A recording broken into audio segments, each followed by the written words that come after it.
Bismillahirrahmanirrahim. Welcome to the Last Scientist. My name is Syed Ali Faizan and I am an L honour. जैसा कि आप सबको मालूम है कि हमने एक पाकिस्तान पिनल कोड की एक सीरीज़ का आगाज़ किया हुआ है, जिसमें हमने चैप्टर 1 को डिस्कस किया। देन हम चैप्टर 2 की तरफ बढ़े। इसमें डेफिनेशंस हैं जो कि इंक्लूसिव नेचर की डेफिनेशन है, उन्हें हम एलोबरेट कर रहे हैं डिवाइड करके पार्ट्स में, ताकि स्टूडेंट उसके बारे में ज़्यादा से ज़्यादा लिख सके और ज़्यादा से ज़्यादा समझ सके। मकसद दो ही हैं, और आज से हम नई चीज़ का एडिशन दे रहे हैं, साथ मैं एडिशन दे रहा हूँ साथ में कि उसमें यह है कि लीगल लैंग्वेज जो है, लीगल इंग्लिश लैंग्वेज है जो जिसमें स्टूडेंट्स को काफ़ी हर्डल पेश आती है बेयर एक्ट की लैंग्वेज को अंडरस्टैंड करने में और बेयर एक्ट की लैंग्वेज के बारे में लिखने में, ठीक है, उन चीज़ों की ड्राफ्टिंग वगैरह करने में, और डिफरेंट जो टर्म्स एंड टर्मिनोलॉजीज़ हैं उनको समझेंगे। इस स्लाइड वाइज थोड़ा थोड़ा मैं ऐड करता हूँगा टॉपिक वाइज, जिसमें हम डिस्कस करते आएंगे। आज का जो टॉपिक है लीगल इंग्लिश लैंग्वेज के हवाले से, वो है कि इसमें दो चीज़ें हैं कि why makes legal language English, legal language English क्यों मुश्किल है। इसकी दो रीज़न्स हैं। पहली कि राइटिंग कन्वेंशन आर डिफरेंट, जिसमें क्या सेंटेंस डिफरेंट ऑफ्टन जो होते हैं वो डिफरेंट होते हैं। स्ट्रक्चर और पंक्चुएशन जो है वो इनसफिशेंटली यूज़ की जाती है, ठीक है जी। और इसमें जो फ्रेजेस हैं, ठीक है, वो डिफरेंट यूज़ होते हैं, फॉरेन फ्रेजेस होते हैं। लाइक एज अब देखिए इंटर एलिया एग्जांपल दी गई है, inter alia instead of among others, ठीक है। अब इंटर एलिया यूज़ किया गया लीगल लैंग्वेज में, इंग्लिश का वर्ड है जो अमंग अदर्स, इसका मायने दोनों सेम है। तो इस तरह से हम देखेंगे चीज़ों को। दो पॉइंट्स हैं इसके लीगल लैंग्वेज इंग्लिश मुश्किल होने के, ठीक है जी, जो कह लें कि इसको समझ मुश्किल है लेकिन हम इसे आसान बनाएंगे। सेकंड थिंग है कि large number of difficult words इसमें हैं, जो कि 4 कैटेगरीज़ में, जो कि नेक्स्ट लेक्चर में आपसे डिस्कस किया जाएगा। चलते हैं हम अपने सेक्शन की तरफ।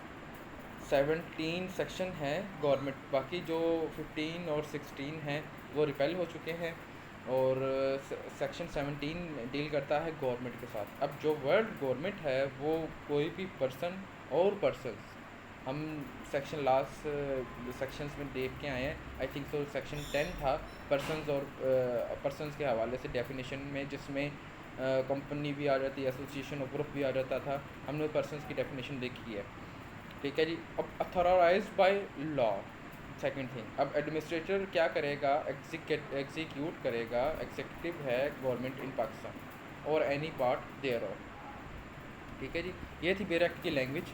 देन है इंटरप्रिटेशन। अब इसमें इंटरप्रिटेशन में देखें तो कुछ पॉइंट्स हैं पर्सन और पर्सन्स के, ठीक है। पर्सन इंडिविजुअल्स जो कि लीगली एम्पावर्ड है गवर्नमेंट के हवाले से, अथॉराइज्ड बाय लॉ, जिन्हें लॉ ने, लीगल अथॉरिटी ने इंडिविजुअल को पावर दी हुई है, अथॉराइजेशन दी हुई है। एडमिनिस्ट्रेशन एग्जेक्टिव गवर्नमेंट, और जो कि एग्जेक्टिव गवर्नमेंट फंक्शंस और डिसीजंस लेते हैं, रन करते हैं। और पाकिस्तान फेडरल है और प्रोविंशियल लेवल की जितने भी इंटायर कंट्री में स्पेसिफिक रीजन्स हैं, उनको जो एग्जेक्टिव रन करती है उसे गवर्नमेंट कहते हैं। देन है जी इंग्रेडिएंट्स हैं इसके।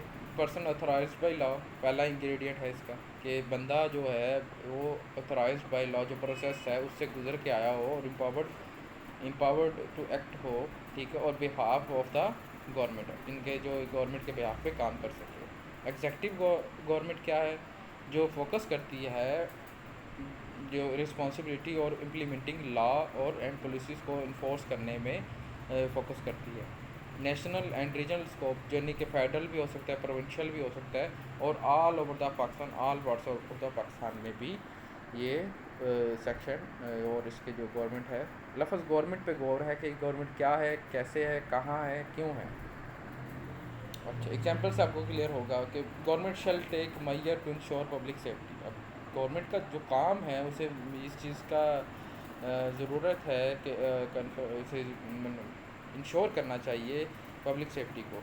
अब अकॉर्डिंग टू दी 17 सेक्शन, अब कौन इंश्योर करेगा, जो लीगली अथॉराइज्ड हो इंडिविजुअली, फेडरल या प्रोविंशियल लेवल पे इम्प्लीमेंटिंग करे सेफ्टी मेजर्स को, ठीक है जी। और इंक्लूड इसमें कौन कौन होंगे, प्राइम मिनिस्टर होगा, प्रोविंशियल गवर्नमेंट होगी, प्रोविंशियल गवर्नर होंगे, और अदर अपॉइंटेड ऑफिशियल्स होंगे। अब एक केस लॉ है federation of Pakistan versus Aitzaz Hasan, ठीक है जी, 2005 का सुप्रीम कोर्ट का 456 है।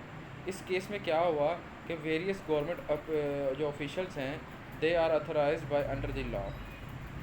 अब क्या है कि पाकिस्तान जो सुप्रीम कोर्ट है इसने इंक्लूड किया ऑल इंडिविजुअल लीगली अथोराइज्ड हैं, ठीक है जी, कि जो एडमिनिस्ट्रेटर जो एग्जेक्टिव गवर्नमेंट है जो क्या करें री इन्फोर्स करे अब एक्शंस को जो फेडरल और प्रोविंशियल लेवल पे हैं। अब इसमें जो कोर्ट ने डिसीजन दिया इस गवर्नमेंट टर्म पे फोकस किया, एम्फसाइज़ किया कि जो लीगली एम्पावर्ड हैं ऑफिशियली और एग्जेक्टिव फंक्शंस को रन करते हैं इंश्योर करें कंप्रीहेंशन, अकाउंटेबिलिटी एंड क्लैरिटी।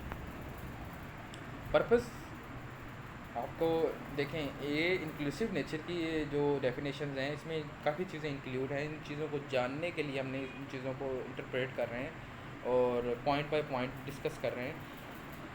तो इसमें इंश्योर क्लैरिटी ताकि एम्बिग्यूटी डेफिनेशन में ले गवर्नमेंट की ना आ सके कि जो बंदा कौन गवर्नमेंट है, क्या गवर्नमेंट है, कैसे, यानी कि फेडरल है, प्रोविंशियल है, ऑथराइज्ड बाय लॉ है, इंडिविजुअल्स है, पर्सनस हैं, ठीक है, जो क्या करते हैं री इन्फोर्स करते हैं इम्प्लीमेंटिंग जो हैं आपके एग्जेक्टिव, ठीक है, और पॉलिसीज़ को।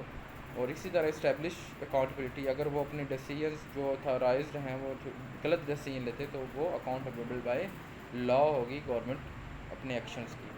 कंप्रिहेंसिव स्कोप इसका कवर करता है बहुत फेडरल और प्रोविंशियल यूनिफॉर्म एप्लीकेशन दोनों पे अप्लाई होगी same as it is. I hope कि आपको ये सेक्शन क्लियर हुआ होगा। और अगर कोई कमेंट सेक्शन में अगर आपको कोई क्वेश्चन है तो कमेंट सेक्शन में पूछ सकते हैं। और लाइक एंड सब्सक्राइब करना मत भूलिएगा। इससे ये होगा कि लाइक करने से ये होगा कि आपकी जो क्या लें कि सोशल मीडिया पे एल्गोरिथम है वो इसी तरह पे रन होगा कि आपकी इंटरेस्ट बेस पे, ठीक है। अगर आप इंटरेस्टेड स्टूडेंट हैं, आप इंटरेस्टेड और नॉलेज के लिए आपकी चीज़ें सामने आए, ना कि फजूल चीज़ें आपके सामने आए, तो आप इस तरह के कंटेंट को लाइक करें और सब्सक्राइब करें ताकि एल्गोरिथम अच्छा काम करे आपके लिए। अगर आप फजूल चीज़ों पे फोकस करेंगे तो आपके सामने वो फजूल चीज़ें ही आना शुरू हो जाएंगी जिसमें आपका टाइम वेस्ट होगा और डिफरेंट चीज़ें होंगी। आई होप तो कि ये चीज़ भी आपको क्लियर हुई होगी। शुक्रिया। अल्लाह हाफ़िज़।